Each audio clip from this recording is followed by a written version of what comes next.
Boa noite, meus queridos amigos, irmãos, companheiros. Nesta noite agradável, que temos a companhia da nossa irmã Maíse Braga. O tempo lá fora um pouquinho frio, mas aqui dentro muito calor humano, não é mesmo? Então, antes de iniciarmos a palestra, estamos todos ávidos por ouvir a nossa irmã, né? Mas vamos então, primeiro, nos lembrar do Pai e fazer uma prece de agradecimento, de amor. Quem preferir pode fechar os seus olhos. Vamos nos acalmando e vamos nos conectando com Deus, nosso Pai. Vamos apaziguando as nossas mentes, os nossos espíritos e vamos pensar que somos filhos de Deus. Portanto, nós devemos sempre conversar com Ele, contar a Ele das nossas dúvidas, das nossas dificuldades, das nossas alegrias, por que não? Agradecer a Ele tudo o que Ele nos dá. Esse universo maravilhoso que Ele compôs para nós, como a nossa moradia por um tempo, não é? Mas tão bela, com flores, frutos, aves, animais, oceanos, o mundo perfeito que o Pai nos ofereceu. E as oportunidades? Muitas oportunidades nos são oferecidas no dia a dia. Basta olharmos um pouquinho para dentro de nós e mesmo para fora, para sentirmos a força do universo, a beleza da natureza, que nos enche os olhos e o coração. E o que devemos nós fazer?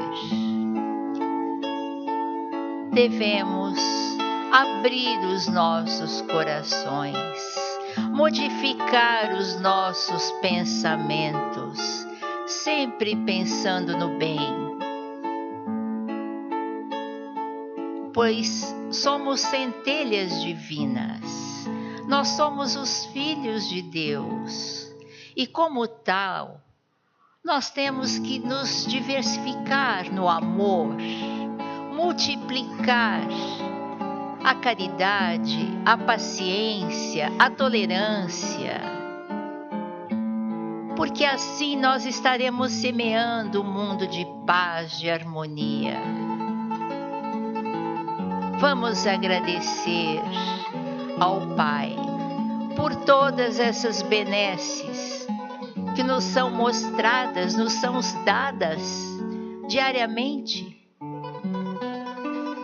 E como prova do amor a Ele, vamos repartir a nossa alegria, o nosso amor. E vamos acreditar cada vez mais nesse amor divino que nos enche a alma, que nos enche o coração em todos os momentos. Sejam momentos de dor, de dúvida, de desespero, ou momentos de alegria, de paz. Só Ele para nos dar a paz que tanto almejamos. Que o Pai, através do seu Filho Jesus, que veio nos trazer a boa nova, que veio nos ensinar o que é o amor, que eles nos protejam sempre e que possamos, através da nossa fé e da nossa força de vontade, seguir sempre no caminho do bem, não no caminho do erro, mas no caminho do amor, da harmonia, da compaixão. Obrigada, Mestre Jesus, por tudo o que nós recebemos, onde estamos, onde vivemos, onde nascemos, por esta pátria maravilhosa que nos dá tudo. E assim, que Jesus abençoe a todos nós, as nossas famílias e ao nosso país. Graças a Deus. E assim, meus irmãos, vamos nos preparar para ouvir a nossa irmã Maíse, que vai nos falar sobre chamados.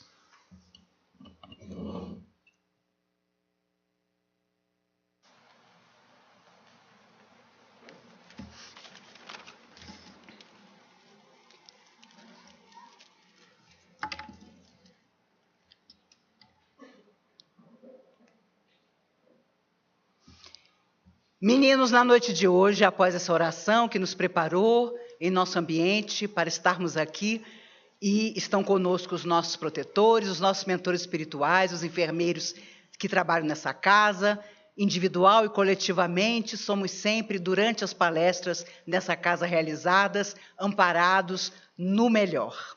Para nós, nas nossas dificuldades íntimas, nos nossos pensamentos que precisam de uma diretriz e também até na nossa saúde física, obviamente. Por isso, esse início é sempre importante para que nós possamos nos conectar todos. Hoje temos amigos de outros estados que, aproveitando a passagem por Brasília, aqui estão, porque também se consideram meninos de sábado. Nosso querido amigo que representa todos vocês na mesa veio de Manaus. Vocês, meninos de sábado, tornaram-se uma atração turística. A pessoa já vem para Brasília, não, eu sou um menino de sábado à distância, preciso estar lá no sábado à noite. Portanto, meninos, aproveitem a fama. Jesus, seus discípulos atravessavam a praça e havia um grupo de soldados que cercavam uma mesa tosca, onde um jovem contava avidamente as moedas que recebia dos comerciantes da cidade que, claro, pagavam pesados impostos a Roma. Jesus mansamente se aproxima da mesa, olha para aquele jovem e diz: levanta, vem comigo. O jovem achou aquele homem louco. Jesus passa, ele continua a contar as moedas, mas não foi mais a mesma pessoa. As moedas caem no chão, ele irritado, não consegue, no minuto seguinte, concatenar qualquer ideia, a não ser simplesmente, para surpresa da equipe de soldados que o protegia e do seu colaborador, levantar-se e seguir aquele homem que ele nunca tinha visto. Mais tarde, esse jovem seria conhecido como o apóstolo Mateus, transformando sua vida e a vida de tanta gente e dando a sua vida em sacrifício por aquilo em que, a partir daquele dia, ele passou a acreditar. Quando nós falamos de chamados, nós estamos falando também das vozes interiores que carregamos, que trazemos de outras existências. E muitas delas não são vozes positivas, não são vozes educadas, não são vozes sem tolerância, sem preconceito, porque são herança da nossa alma pelas muitas coisas que nós já vivemos em vidas que ficaram para trás. Essas vozes, muitas vezes, nossa consciência, se quisermos chamar, tentam criar obstáculos para o nosso aperfeiçoamento espiritual. É como se dentro de nós o homem velho ainda tivesse poder, e os chamados nem sempre são para as coisas belas ou para aquilo que significará algo realmente feliz e positivo para a nossa existência atual. Nem preciso dizer a vocês, vocês sabem, o coração educado traz a intuição do bem. Muita gente se indaga, mas será que eu tenho intuição? Será que os espíritos me inspiram? Claro que sim, se nós permitimos que essa inspiração surja. É como se esvaziar do que você é ou pretende para se encher daquilo que você precisa realizar. Quantas vezes, inesperadamente, não surgiu na sua cabeça uma imagem que você absolutamente não sabe de onde veio? Ou um pensamento menos nobre, que parece não ter nascido de você?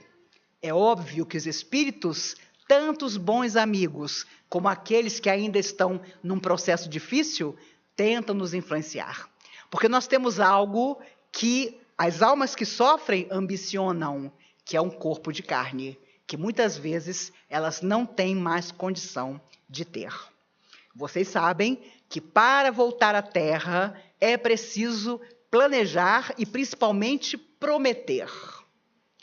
Quantas vezes somos acompanhados por testemunhas invisíveis, sofredoras, mas com grande afinidade conosco de vidas passadas e que, como única diferença, não prometeram tudo o que nós prometemos.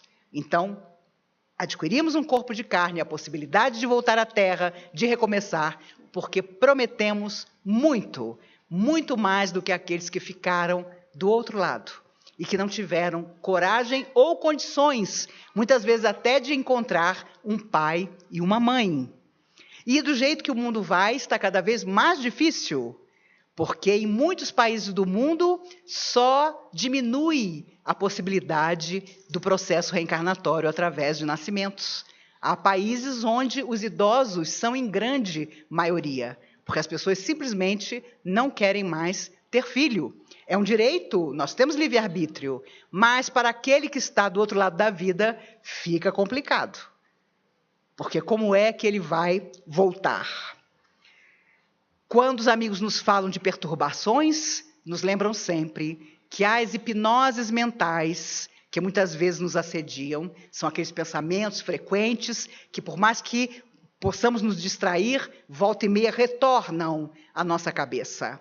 São, claro, as obsessões sutis ou declaradas, porque existem aquelas que são absolutamente delicadas.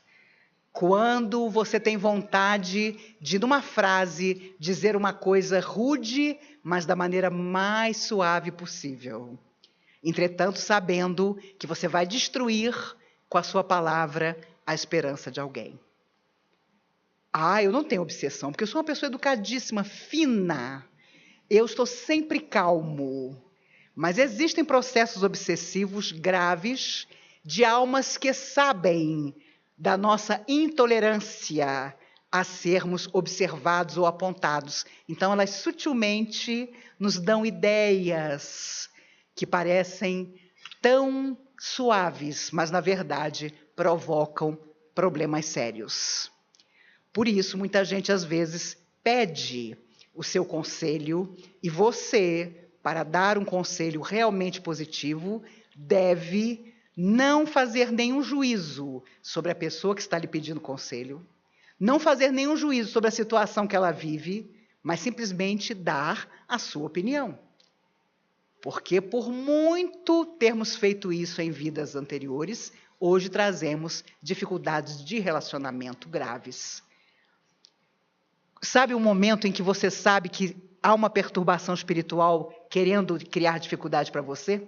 É quando você diz uma coisa e a pessoa entende outra completamente diferente. Estando ali, do seu lado. Você pode sussurrar no ouvido dela, ela vai entender completamente diferente do que você falou. Se a sua intenção não for boa, com certeza ela captou a sua intenção inconsciente e não o que você falou. Mas se for boa, esclareça. Não deixe que a pessoa pense que você se utilizou daquele momento para atraí-la para uma dificuldade maior do que aquela que ela está colocando para você. Porque é dessas coisas que não ficam claras que as confusões na nossa vida acontecem, e principalmente que de uma vida a outra nós reencontramos pessoas que não gostam de nós gratuitamente, mas que no fundo se lembram inconscientemente de que em algum momento nós passamos uma rasteira nela.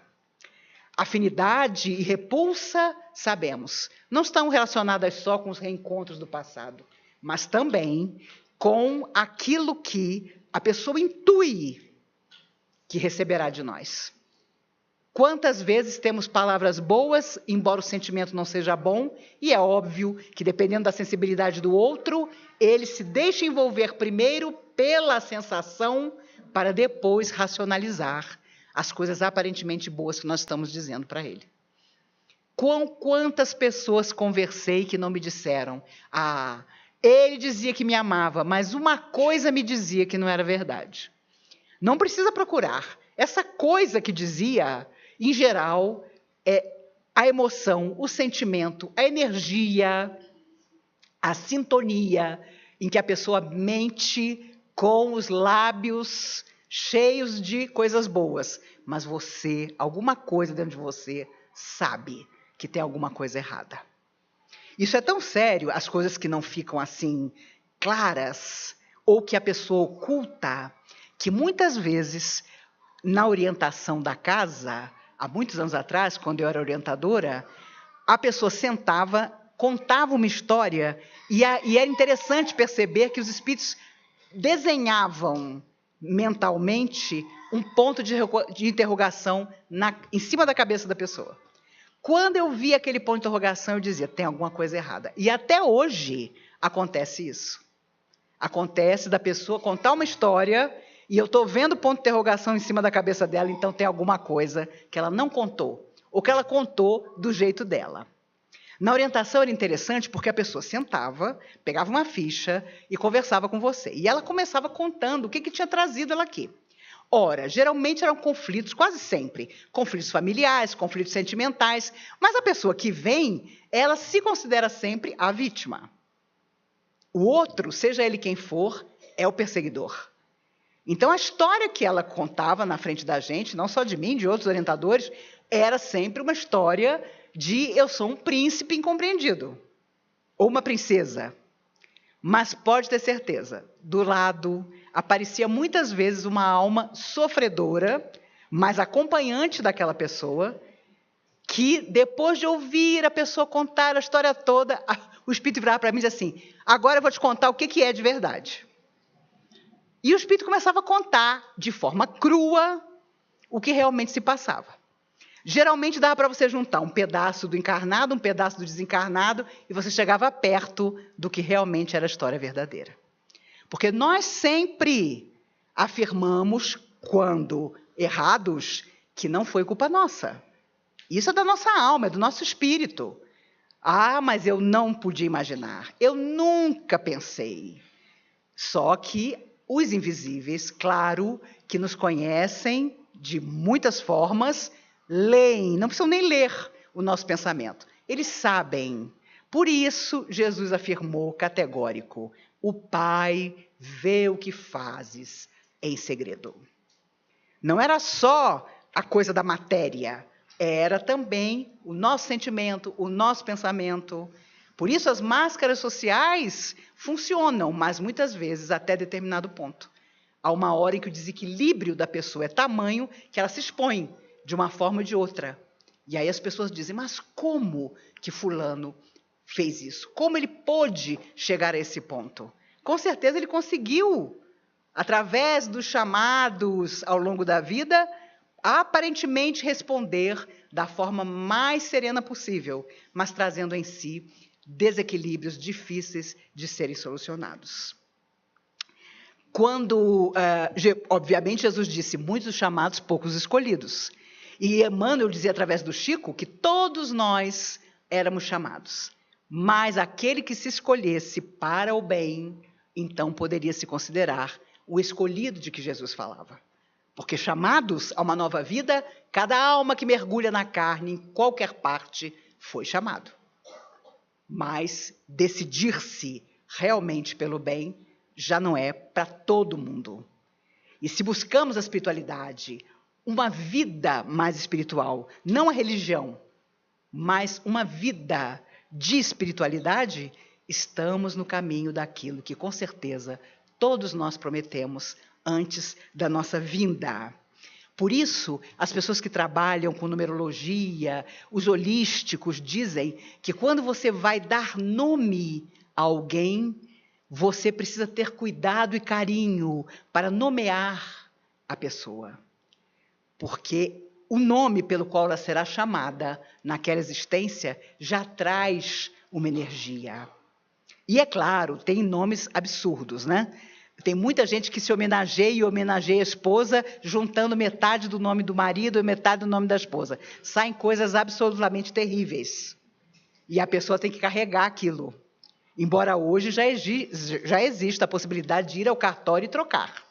Quando os nomes são ofensivos, quando os nomes são motivo de achincalhe. A pessoa se sente tão humilhada, ela se sente com tantos problemas, que ela tem sim a possibilidade da mudança.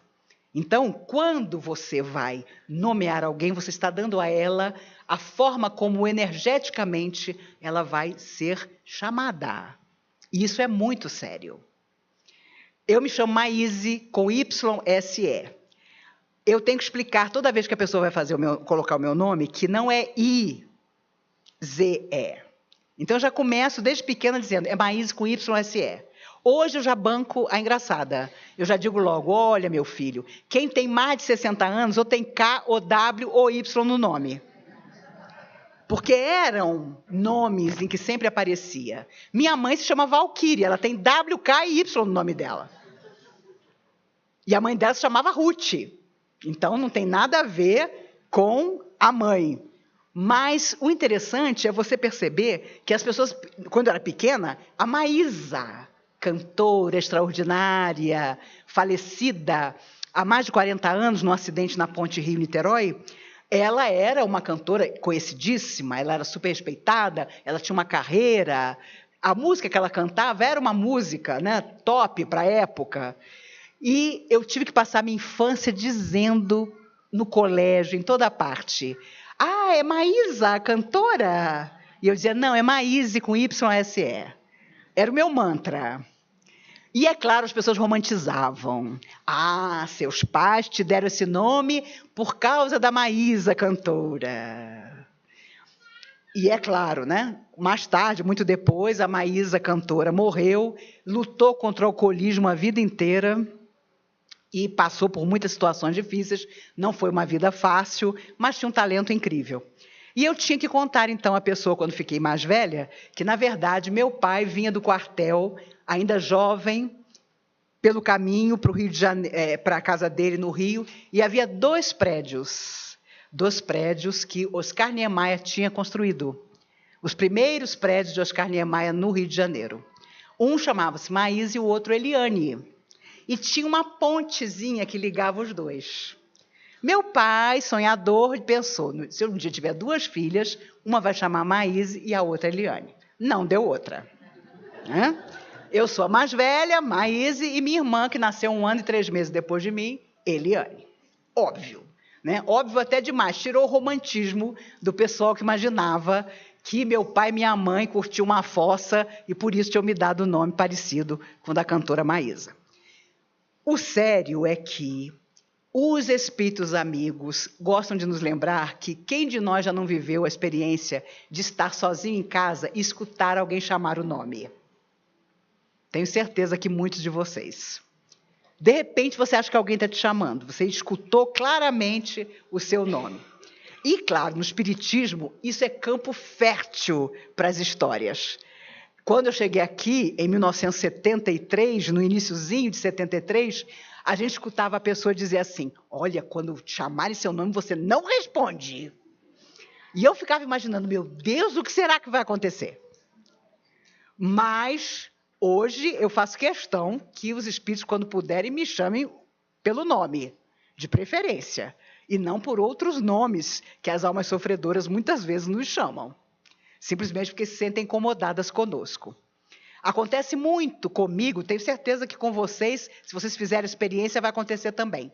De ter que acordar bem cedo para viajar, e pedir: espíritos, eu preciso acordar a tal hora, bem que vocês podiam me ajudar. Nunca mais eu fiz isso, porque eu acordava pelo menos 1 hora antes com o espírito só escutando a voz: Maíse, acorda. Então eu percebi que o negócio funcionava mesmo, né? Principalmente quando era viagem para fazer palestra. Então, com certeza, já tinha ali a turma preparada para que eu não chegasse atrasada no aeroporto, essa coisa toda. Eu nunca tive despertador, né? Meu pai tinha um despertador que ele usou por muitos anos e que era tão tremendo que trabalhava deitado. Vocês conseguem imaginar um despertador daqueles antigos que trabalhava deitado? Ele despertava, era uma beleza, mas trabalhava deitado. Eu achava aquilo um absurdo. Como é que o despertador trabalhava deitado? Mas funciona. Se você, na sua oração, também não é por qualquer coisa, é por um compromisso sério. Você disser: olha, eu estava precisando acordar amanhã cedo e eu costumo não conseguir. Com certeza, alguém vai te catucar, vai te chamar, como acontece muito dos lares terem os seus responsáveis, os seus protetores. Quantas vezes você sai de casa, fecha a porta, desce o elevador, chega na garagem para pegar seu carro, de repente você lembra: não desliguei o ferro. Aí você sobe, o ferro estava ligado mesmo e você ainda se ufana: mas eu sou tremendo. Eu lembrei, antes de ir embora, que eu tinha deixado o ferro ligado.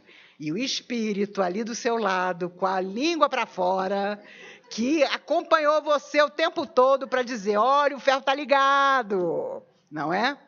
Sempre que podemos, nós precisamos fazer isso. Precisamos que o chamado para dentro da nossa casa seja um chamado de colaboração, de solidariedade, de entendimento, para que as forças do bem, e há tarefas inimagináveis que os espíritos fazem, muitos antigos suicidas, muitas almas que têm que trabalhar muito, então fazem parte dessas equipes que parecem simples, mas que têm um trabalho fundamental, que é de proteger aquela casa, que é de, naquele momento, estar ali, não só na hora do seu evangelho, da sua oração, mas também no dia a dia.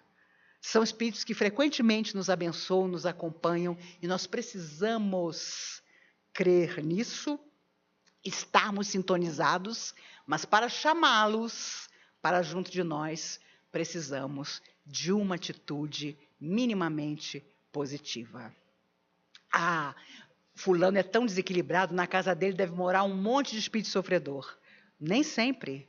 Muitas vezes, fulano tão desequilibrado terá alguém que o ama e que no mundo espiritual ora para que ele, com toda a perturbação, seja protegido até o dia em que busque por si mesmo socorro.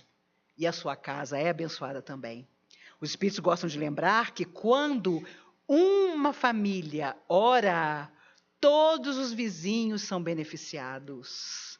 A luz de uma oração alcança vizinhos. E isso é extraordinário. Porque uma prece pode mudar, não a sua casa, porque muitas vezes a sua casa está bem, mas a de um vizinho que você não conhece e que está num momento de tormento e vai ser beneficiado por você.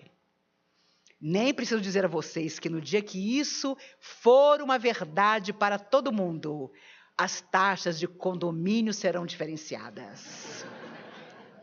Fulano é um cara do bem, ele faz oração por todos nós, vamos diminuir a taxa de condomínio dele. Seria o ideal, esse mundo, né? Mas no dia que o mundo evoluir muito, não vai nem ter taxa de condomínio. Na verdade, há uma outra coisa que significa chamado também, é quando as pessoas nos rotulam. Rótulos, sejam quais forem, não podem nos definir. Se positivos, os ultrapassaremos. Se negativos, são perigosos. Podem nos abater emocionalmente. Quem é o outro para dizer que somos isso ou aquilo? E nós muitas vezes fazemos isso com os outros. Apontamos, dizemos que o outro não serve, que o outro não tem determinado padrão, que eu não quero conviver com o outro. Por isso que ainda existe preconceito em toda parte, preconceito de várias espécies, porque nós, seres humanos, somos complicados. Ainda queremos rotular o outro, mas temos pavor que o outro nos defina. Essa é uma das grandes incoerências que, com certeza, nós ainda carregamos. Há, nos Estados Unidos, uma questão tão pavorosa ligada ao bullying infantil que pais que perderam seus filhos, quase crianças, por suicídio, estão formando, em todos os Estados Unidos, associações que procuram amparar aqueles adolescentes que passam por bullying, principalmente nas escolas, e que não têm amparo nenhum. Há um documentário muito interessante, vai me fugir agora o nome, mas está no YouTube, e eles falam sobre isso, sobre esses movimentos. O símbolo são balões de todas as cores, para simbolizar exatamente todas as pessoas. E, claro, alguns pais que perderam seus filhos por suicídio contam as suas histórias. E não deixam que a memória dos filhos morra, porque eles eram chamados de tudo no colégio. Não eram aceitos, imagine amados. Eram rotulados das piores coisas e, claro, acabaram partindo, fugindo da vida física por não suportarem as humilhações que passavam. Isso num país onde, teoricamente, todo mundo tem oportunidade. Mas dentro das escolas, escolas de todos os níveis sociais, está havendo uma enxurrada. E deve acontecer, claro, óbvio, acontece em outros países, no Brasil também, mas nos Estados Unidos está uma epidemia, porque como, infelizmente, muitos pais têm arma em casa, o garoto ou a menina vai atrás da arma do pai ou da mãe e tira a própria vida. Então, é inadmissível que nós rotulemos as pessoas, meninos, crianças, por alguém que não pode fazer parte da sociedade ou ser aceito porque tem o nariz torto, tem um olho diferente do outro, puxa de uma perna, enfim. As histórias são absurdas, porque motivo nenhum, mas crueldade em meninos e meninas da mesma idade. Então, quem são, meu Deus, esses espíritos que estão vindo para a Terra e que ainda com 11, 12, 13 anos estão espalhando terror entre os colegas que não correspondem a determinados padrões ou expectativas? Não é preciso ter religião nenhuma para se indignar com isso e, claro, tentar combater da melhor forma possível. E é isso que muitos pais americanos estão fazendo, com campanhas nas escolas, levando psicólogo, pedindo que as professoras e professores contem, relatem se o menino fica no cantinho, se ninguém senta do lado dele na hora da refeição, na hora do lanche. Meu Deus, já imaginou o que é você ter 10, 9, 11 anos e ninguém sentar do seu lado? Na hora de comer? Na hora do chamado recreio? É você dizer para aquela pessoa que ela tem uma doença contagiosa, que é pior do que isso. Nós temos que rever sempre as nossas questões, porque se nós não temos, não passemos para aqueles que vierem depois de nós qualquer tipo de dificuldade em abraçar o outro de todas as formas que nós pudermos.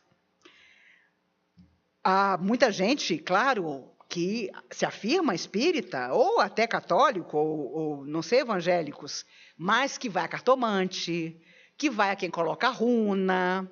Nossa, eu soube de uma cartomante lá não sei aonde, a mulher é quente.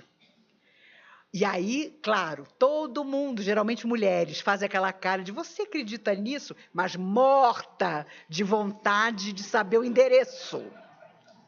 Você põe um óculos escuro, lá vai você.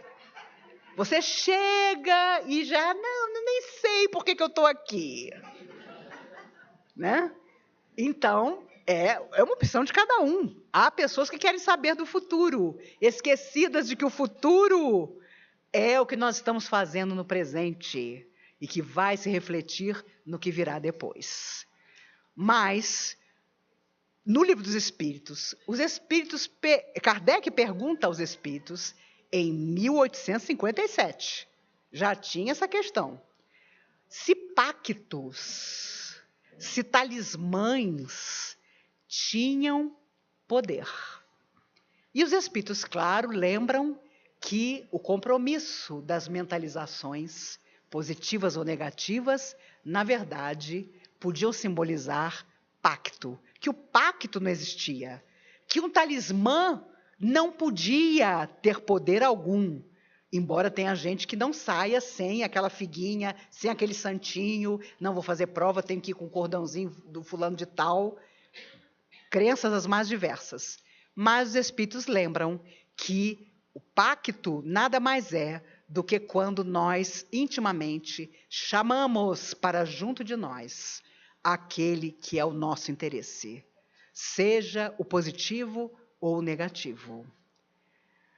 Os espíritos contam, através do Chico, que a sogra de Pedro, que segundo Humberto de Campos conta, não era uma pessoa fácil, disse a Jesus certa feita: Senhor, dá-nos um talismã. Dá-nos, Jesus, alguma coisa que nós possamos pendurar no pescoço, colar sobre a roupa e que nos mantenha livres de todo mal. E Jesus, sereno, fala sobre a beleza do tempo, que era a única coisa que era o verdadeiro talismã de cada pessoa que existia. O tempo era a grande peça que nos dava sorte ou não, dependendo de como nós agíssemos. Isso Jesus disse à sogra de Pedro. E Humberto de Campos conta que ela ficou irritadíssima, porque se Jesus não servia para dar a ela um talismã, então não servia para outra coisa. Nós sempre temos a ilusão de acreditar que algo material, externo, que nós podemos tocar, vai nos trazer determinada facilidade ou felicidade. Esquecidos de que tudo é pensamento, tudo é energia, tudo é vibração. Ninguém precisa ir a um centro espírita e perguntar a um médium vidente: eu vim para saber quais os espíritos que me acompanham. Basta que você leia o seu coração. Saiba o que se passa em sua mente nas horas mais solitárias e você saberá quem é a sua companhia. Não tem aquele ditado: diz-me com quem andas, eu te direi quem és. Podemos virá-lo: diz-me quem você é e eu vou dizer quem anda com você. É inegável, porque através das nossas atitudes, mas antes das nossas atitudes, através do que pensamos e irradiamos, nós temos determinada companhia para junto de nós. Por isso, livrarmos-nos dos vícios é muito difícil, seja o vício qual for. Porque não seremos nós apenas a sermos convencidos, mas aqueles que estão conosco, porque se comprazem nos vícios que dividem conosco, já que não têm o corpo de carne, mas podem se utilizar de nós para exercer ainda o seu papel de pessoas viciadas. As pessoas dizem: eu devo acreditar em pressentimento? Os espíritos dizem que os pressentimentos são intuições que muitas vezes nós temos de coisas que nós deixamos determinados que deveriam acontecer conosco. Então, quando vai chegando o dia, quando vai chegando o ano, quando vai chegando a hora em que você vai passar por determinada prova, muitas vezes surge o pressentimento. Eu acho que os espíritos nunca pensaram nas mães, porque mãe tem sempre um pressentimento absurdo. Quando o filho diz: vou trazer fulana para você conhecer. Se a mãe é problemática com aquele filho, ela já diz logo: olha, não traga. Só de você falar, olha como eu estou arrepiada. Estou com um pressentimento que essa menina não é coisa boa. Conheci muitas mães assim. E claro, se dizendo espíritas, ainda diziam que tinham mediunidade para isso. A gente tem que tomar cuidado. Claro, muitas vezes o pressentimento acontece na hora mais difícil. Conversei com muitas mães que perderam filhos longe de casa e que na exata hora em que o acidente acontecia, o crime acontecia, onde elas estavam, mesmo dormindo, acordavam, ficavam de repente resolutas, impressionadas, com alguma sensação que naquele momento elas não sabiam especificar. E depois, então, sabiam.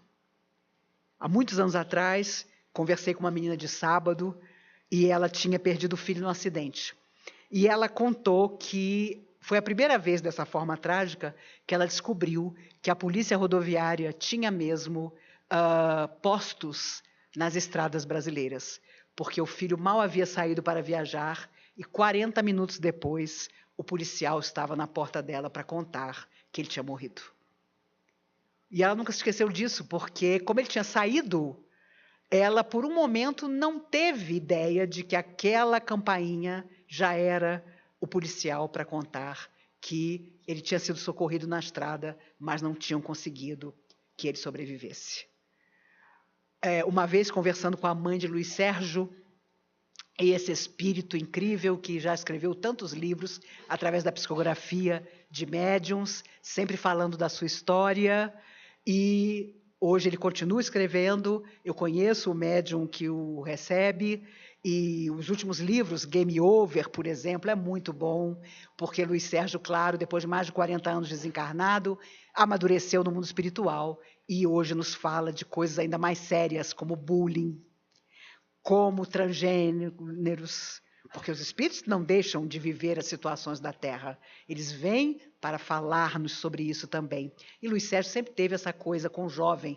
Quando surgiu o primeiro livro psicografado por ele, O Mundo que eu Encontrei, eu me lembro que aqui na comunhão foi uma enxurrada de jovens que, lendo O Mundo que eu Encontrei, procuraram a doutrina espírita, desde o primeiro livro de Luiz Sérgio. Eu tenho alguns favoritos, que são os que eu mais gosto dele ao longo desses anos. E Dona Irene Pacheco, até o seu desencarne, por muitos anos, Dona Irene Pacheco, lá do Rema, do Lago, psicografou Luiz Sérgio. E, na verdade, ele contava, claro, né, O Mundo que eu Encontrei, o próprio título diz, como foi o seu desencarne, o que ele encontrou no mundo espiritual. Mas seu Júlio e Dona Zilda, pais dele, eram duas pessoas formidáveis. Seu Júlio já desencarnado, Dona Zilda com mais de 90 e tantos anos hoje, ainda na Terra e fazendo muitas coisas boas, como sempre. Inclusive, uma vez ela teve um câncer e ela, toda satisfeita, disse para mim: Maíse, eu acho que eu vou primeiro do que o Júlio e vou encontrar Luiz Sérgio. Foi a primeira pessoa que eu conheci na vida que ficou feliz porque estava doente. E detalhe, ela fez a cirurgia e depois me contando, mostrando a cicatriz enorme. Maíse, que tristeza. Quando eu voltei, que eu olhei e o médico disse, sorrindo, foi tudo maravilhoso. Eu fiquei irada, porque ela tinha saído vitoriosa da cirurgia e está aí até hoje, fazendo ainda muitas coisas boas. Seu Júlio já partiu. Mas eu um dia perguntei para eles, eles estavam no exterior, numa pequena viagem de férias. E, claro, chegou a notícia do acidente. Só que, quando telefonaram, contaram já para o seu Júlio que Luiz Sérgio não tinha resistido ao acidente. Mas seu Júlio, claro, sabia que ia ter que enfrentar uma viagem de volta com Dona Zilda e disse a ela: olha, nós vamos voltar para o Brasil porque Luiz Sérgio sofreu um acidente. Então, foram para o avião. E ela passou a viagem inteira dizendo: Júlio, vamos combinar assim, você fica com Júlio César, que era o outro filho, e eu vou ficar no hospital. A gente se reveza assim, vai fazer isso, vai fazer aquilo, e o caminho inteiro da viagem, seu Júlio escutando ela dizer, concordando com ela, sabendo que não ia ter hospital. E ela então me contava: Maíse, não tive intuição nenhuma, pressentimento nenhum. Mas quando o avião pousou, e a escada foi colocada, e eu e Júlio chegamos na porta, que eu olhei para baixo, todos os nossos amigos estavam esperando por nós. Aí não teve jeito. Eu vi que ele tinha morrido. Descemos as escadas e, claro, já veio um médico com calmante, aquela coisa, né? Porque não é fácil. Mas ela contou para mim, ela disse: olha, eu invejo as mães que têm intuição, porque eu realmente não tive. Mas depois viveu a felicidade de ver o filho se comunicar mediunicamente e passar muitos e muitos anos, como faz até hoje, dedicado a, através das histórias que traz do mundo espiritual, fazer esse chamado para tanta gente que lê um livro de Luiz Sérgio e se interessa por se conhecer um pouco melhor. Há uma coisa que é um chamado negativo, problemático e que é uma verdadeira onda de energia difícil. É o fanatismo, seja ele qual for.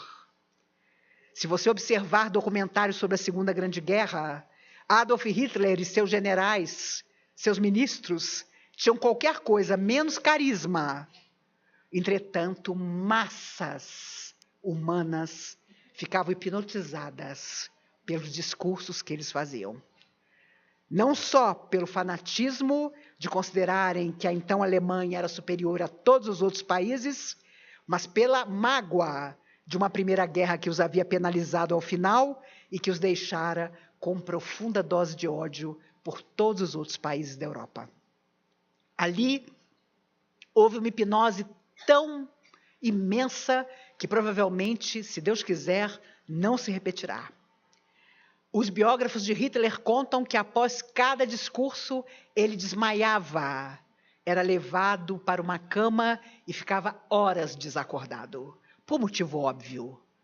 Não só porque todos eles tinham um pacto entre si que vinha desde a Idade Média, quando tinham sido bruxos, feiticeiros da pior espécie, sempre prometendo voltar à Terra para espalhar o terror e a morte, mas também porque eram completamente vampirizados por entidades tão ou mais perversas do que eles.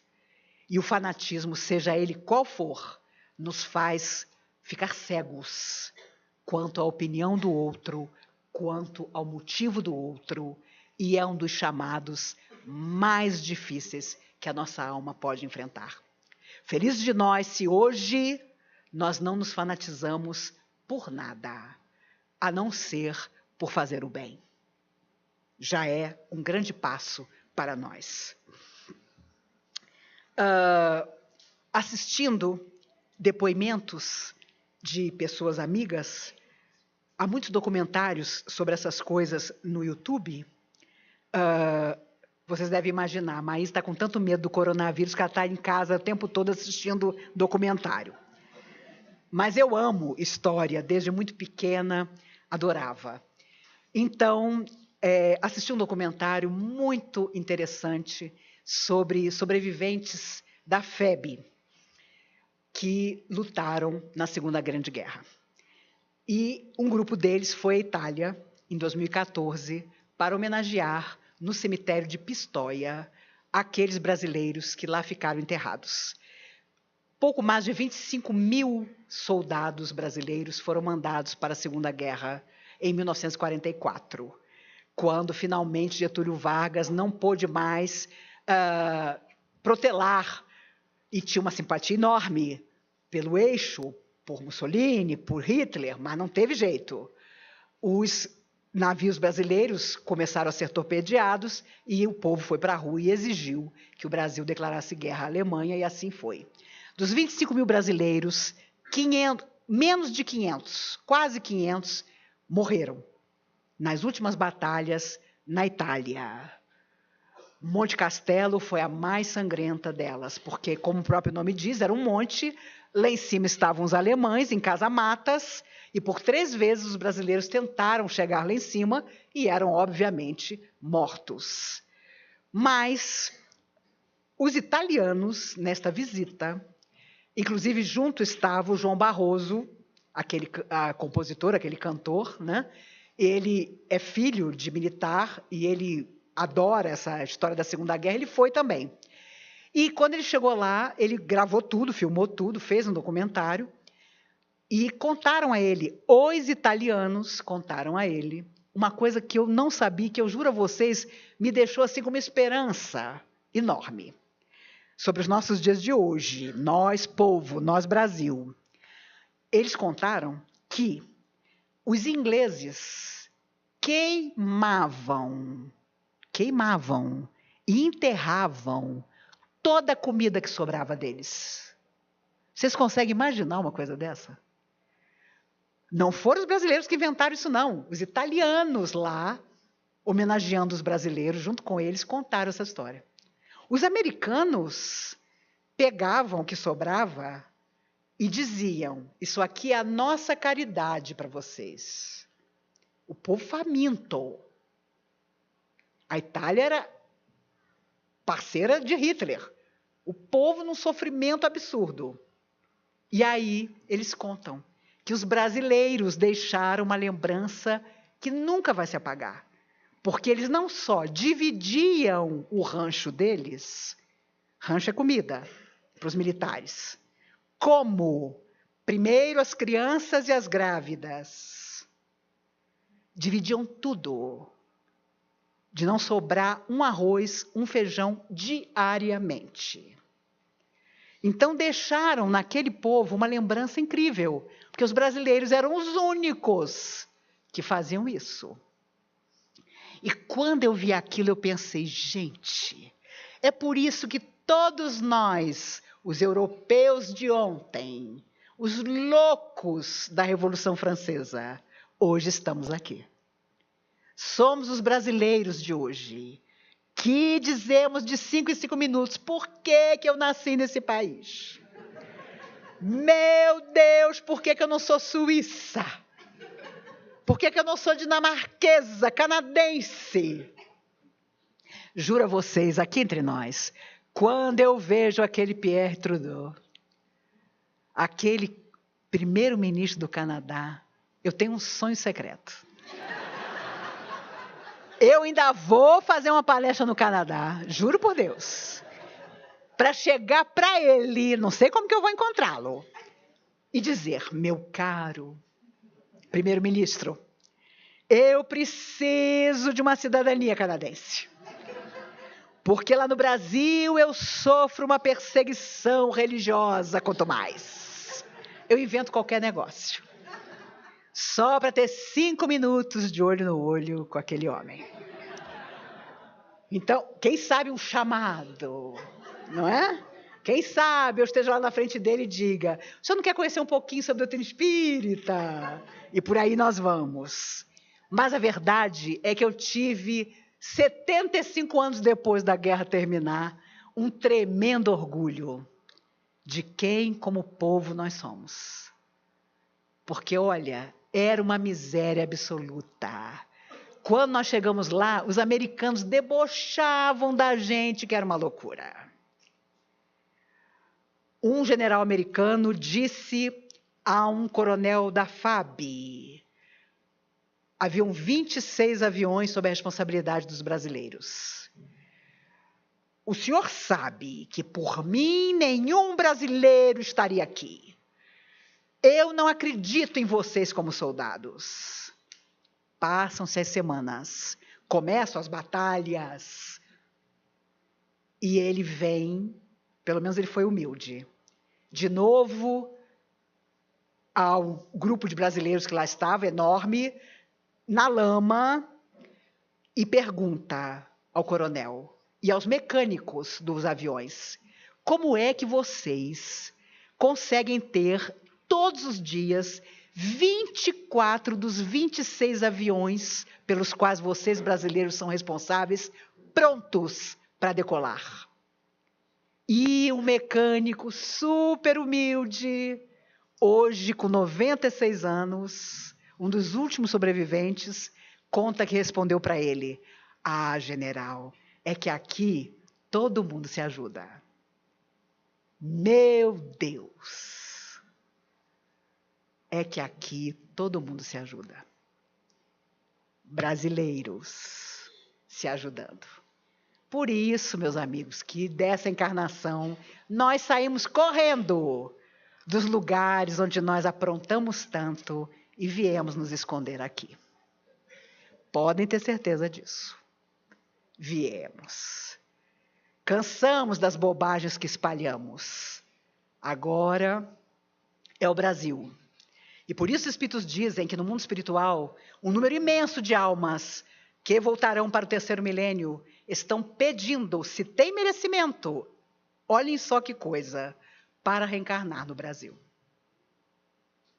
Inclusive um número enorme de pessoas que voltarão com várias gradações de autismo para resgatar débitos do passado.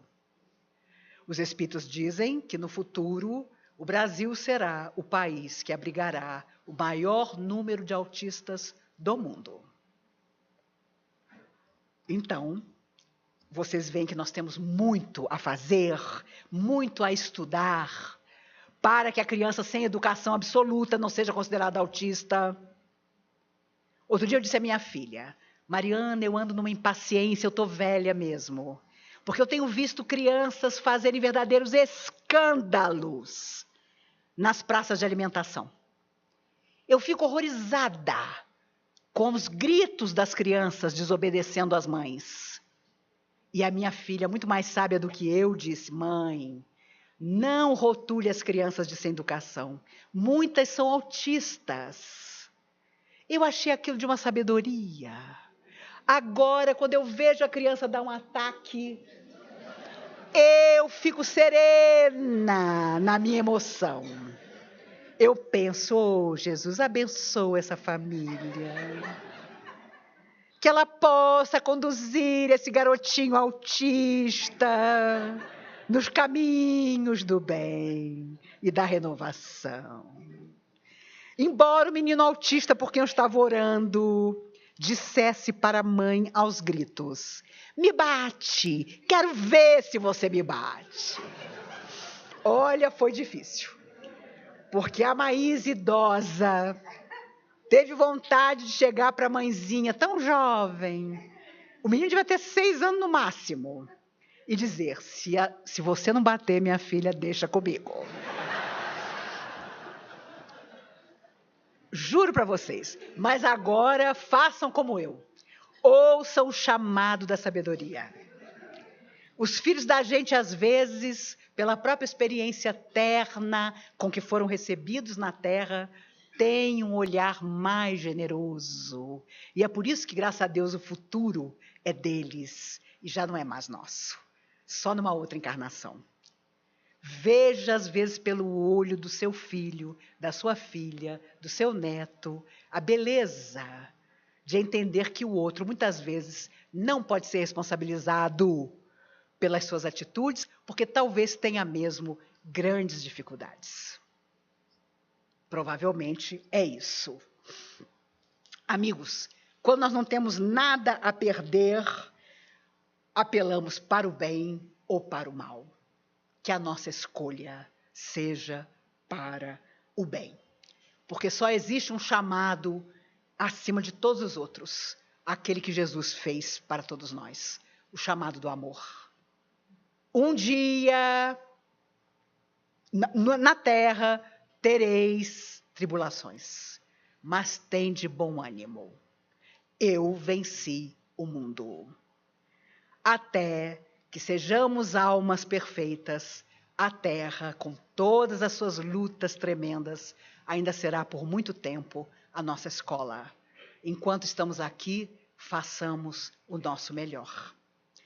Eu queria chamar aqui a Jane, que tem um convite para fazer a todos vocês, aqueles que desejarem. Jane, ela é responsável pela comunicação do nosso lar, mas não está diretamente ligado a qualquer ajuda que vocês possam dar para as crianças do lar. E queria comentar com vocês que, a partir de quarta-feira, aqui na nossa livraria, vai começar a vender a castanha do bem. É um saquinho de castanhas deliciosas que vem... Ai, tá aqui! Tá aqui, ó. No Rio de Janeiro já está em todos os lugares. Aqui vai estar vendendo na comunhão. Chama-se Castanha do Bem, e todo negocinho desse vendido vai contribuir para as crianças do nosso lar, porque a proprietária fez essa doação durante todo esse ano. Por isso o presidente da comunhão autorizou que a partir da próxima quarta-feira seja vendido a Castanha do Bem aqui na livraria, para que vocês possam comprar aqui mesmo. Com detalhe, parece que vai ter umas 3 degustações para os alunos de fase. Eu vou tentar ver com ela se dá para fazer um no sábado. A gente chega, já pega uma quantidadezinha de castanha para provar. Mas a castanha é do bem mesmo. E no primeiro ano, ela vai ajudar as crianças do nosso lar. A Jane tem para nós um convite. Ela queria que eu falasse, mas eu preferi que fosse ela. Obrigada. Boa noite. Eu trabalho no Nosso Lar, eu acho que todos vocês já me conhecem, e o Nosso Lar está convidando ou promovendo uma reunião, na realidade, uma roda de conversa com a Maíse, no dia 2 de maio, às 16 horas, para os pais, mãe ou pai, que o filho ou a filha tenha cometido suicídio. Nós acreditamos que este será um ótimo encontro para a família, para ajudar o pai e a mãe a passar por esse momento difícil. Então, a Maíse se prontificou a fazer essa roda de conversa. Esse é o primeiro encontro, espero que a gente possa fazer vários outros. No nosso site e no Facebook, nós já fizemos uma postagem com o endereço, o e-mail que vocês devem se cadastrar. O e-mail é rodadeconversa@gmail.com, mas lá no site e no Facebook vocês vão encontrar todas as informações. É exclusivamente para pai e mãe, e toda a inscrição será feita também exclusivamente através do site. Tá bom? Boa noite, obrigada. Obrigada.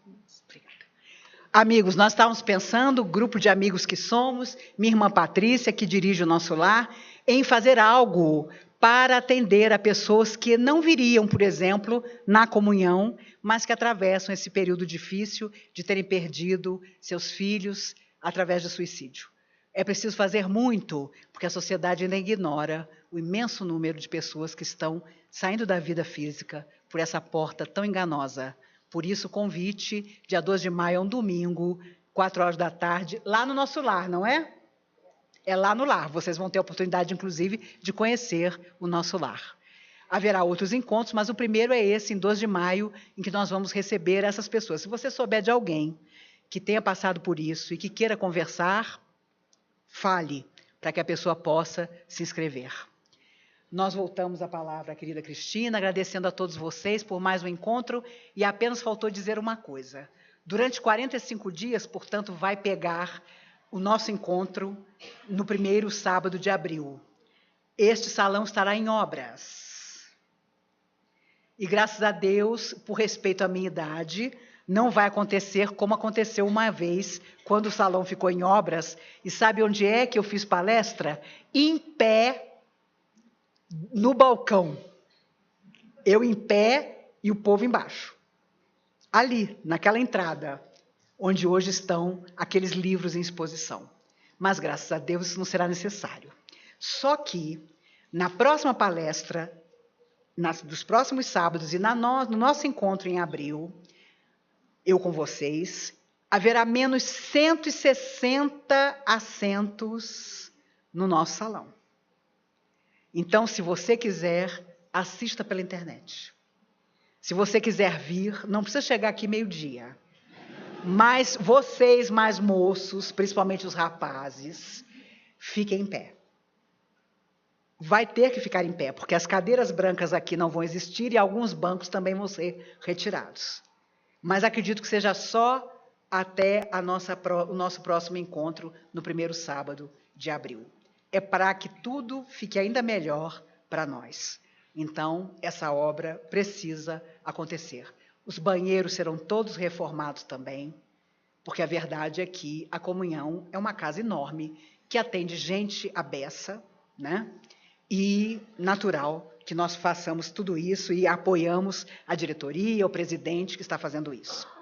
Amigos, a nossa melhor vibração de luz, de carinho, vai hoje para o Dr. Drauzio Varela, um ateu que foi até o presídio para conversar com pessoas trans. Quem não assistiu no Fantástico do domingo passado, tem no YouTube. Aquele abraço que ele deu na Lola, que há 7 anos não recebia uma visita de ninguém, foi o abraço que todos nós gostaríamos de dar. E claro, a Rede Globo tem esse poder absoluto de penetrar nas casas. A Lola está entupida de visita. Aquela outra amiga que não recebia carta de ninguém, atolada de carta, porque, volto a dizer, o brasileiro é o único que dividia comida com os italianos na Segunda Guerra. É isso que nós viemos buscar nesse país, esse coração bom. E, com certeza, o Dr. Drauzio, ateu, nos deu, essa semana, uma lição incrível. Tenho amigas que estão com tanto medo do coronavírus que queriam dormir com o Dr. Drauzio de conchinha. Porque quando ele fala sobre o coronavírus, você fica um pouco mais tranquila, não é? Porque ele deixa tudo no seu lugar. Essa é que é a verdade. E feliz de nós que não temos receio disso, estamos aqui. Há outros motivos para nos preocuparmos, pelo menos até agora, não é? Amanhã cedo eu viajo para uma semana de palestras em cidades de São Paulo. Imagine se eu resolvesse que eu não posso viajar porque tem um coronavírus no avião me esperando. A vantagem de uma certa idade é essa. Você tem hipertensão, diabetes, insuficiência renal, coronavírus vai se preocupar com você? Você já tem vários bilhetes de desencarne. Podem ter certeza. E se você for mais velho, cuidado. Se você tiver diabetes, cuidado. Porque realmente, claro, são doenças já existentes que muitas vezes nos fragilizam. Mas, se ficar muito difícil, pode deixar que a comunhão dá um aviso e fecha as portas. Não é o caso, não é? E não será, se Deus quiser. Porque na Itália, realmente, a coisa está séria. Amanhã o Papa, pela internet, vai abençoar as pessoas. Muito sábio da parte dele. Porque ele tem mais de 80 anos e aquela multidão na praça não ia dar coisa boa. Lá as escolas e faculdades estão fechadas, claro. Porque são quase 200 mortes e mais de 4.000 e tantos casos. Então, juro a vocês, Deus me perdoe o meu lado ruim, perdoem espíritos, perdoem vocês também, vai falar. Foi a primeira vez que eu fiquei satisfeita de ter que passar anos guardando dinheiro para ir à Disney e não ter dinheiro para viajar, como todas as pessoas até agora infectadas no Brasil tinham. Essa que é a verdade. Todo mundo veio da Suíça, da Itália, dos Estados Unidos. Os casos até agora registrados são assim. O problema é que essas pessoas, claro, voltaram e convivem. Esse é que é o problema. Mas cuidado, meus amigos. Se alguém tossir perto de você, não olhe com desespero para a pessoa. Sabe? Olha, eu já vi cenas em farmácia de preconceito. De preconceito mesmo. Eu não vou estragar a nossa noite contando detalhes.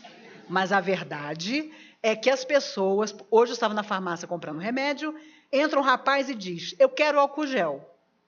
A atendente, com toda a educação, disse, há 3 dias nós não recebemos álcool gel nenhum. O que nós tínhamos acabou. Meu Deus do céu. Eu senti que ele tinha uma faca pronta a tirar e ameaçar alguém ali. Porque ele estava sendo contrariado pelo fato de não encontrar álcool gel. Ele foi de uma grosseria. E isso é ter saúde? Ah, meu Deus, não é. Um homem jovem, musculoso. Eu falei, meu Deus do céu, será que mais um vírus vai começar a nos fazer entender que nós ainda somos bem complicados? E precisamos melhorar tanto, meu Deus. E para alguns de nós está até tarde. Nós temos que correr com a nossa melhora. Por isso eu tenho certeza absoluta que todos nós estaremos no melhor dos caminhos. Os caminhos que a nossa fé, a nossa mansuetude, a beleza do chamado de Jesus para nós nos aponta. A de sermos felizes fazendo os outros felizes. Que seja assim para todos nós. Cristina, faz a nossa oração final. Será que alguém me deu isso aqui? Será que eu ganhei a castanhinha? Ganhei? Valesca, minha amiga, que faz comigo conversando com Maíse, é a proprietária da Castanha do Pé. Vocês descobriram o segredo. Ai dela, se ela não doasse para o nosso lado.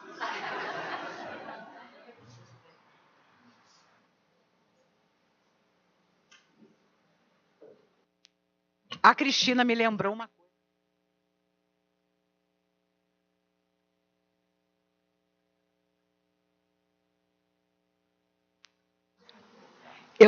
Ela lembrou uma coisa terrível. Eu falava, eu tenho que falar sobre o dia de amanhã, e não falei. Mas porque eu tenho certeza, meus amigos, que embora seja amanhã o dia da mulher, os meninos da plateia não precisam lembrar disso, porque todos os dias eles homenageiam as mulheres que fazem parte da vida deles. E nós, mulheres, não precisamos ser lembradas disso, porque todos os dias, infelizmente, muitas de nós não somos respeitadas, de todas as maneiras, e muitas mortas, simplesmente porque decidem que não querem mais estar ao lado daquele homem que um dia significou alguma coisa, mas que de repente se torna uma pessoa completamente diversa. Quem de nós já não viveu um relacionamento em que no início a pessoa era o batatinha amigo do manda-chuva e no final do relacionamento o Drácula? Por isso, no dia de amanhã, todas as mulheres do mundo possam por um momento se sentirem como deveriam se sentir todo o tempo, poderosas.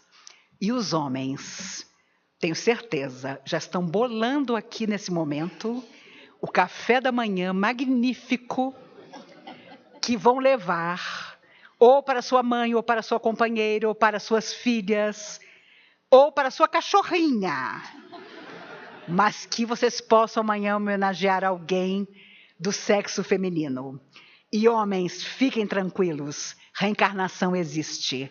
Na próxima vida, trocamos de lugar.